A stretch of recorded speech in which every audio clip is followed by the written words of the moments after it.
Ok, à partir de là, vous allez transférer une image sur la page. Avec la flèche noire, vous la déplacez. Je vous rappelle qu'il faut être en affichage normal pour arriver à voir ce qu'il y a en dehors de la page sur le plan de travail, là, sur le côté. Affichage normal, sinon ça ne se voit pas. Rien. Et là, on voit qu'il y a des choses. Ok, vous transférez une image. Et vous allez pouvoir, en un clin d'œil, appliquer sur cette image l'habillage, le contour rose et l'ombre en allant dans la palette style d'objet et en lui appliquant. Voilà. Et c'est fait.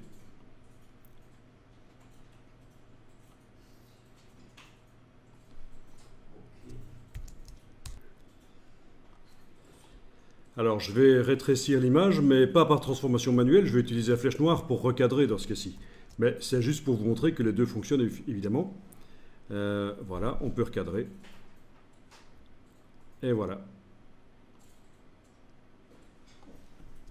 Ça paraît logique pour cette image-là. Je vais en chercher une autre. Donc, sur le côté. Et voilà, une autre que je vais déplacer à nouveau. Et lui appliquer le style. Allez-y.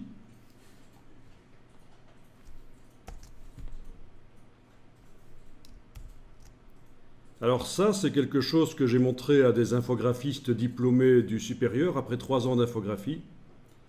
Et ils étaient d'extrêmement mauvaise humeur quand je leur ai montré ça. Pas contre moi, mais ils ont dit « Mince, si on nous avait montré ça avant, on aurait gagné des dizaines d'heures plutôt que de modifier tous les objets manuellement. » Ben oui, mais en même temps, il n'est pas interdit de se renseigner un peu sur la manière dont les choses fonctionnent. Si on attend qu'on vous raconte tout. Mais bon, voilà, là vous le savez, ça fonctionne comme ça.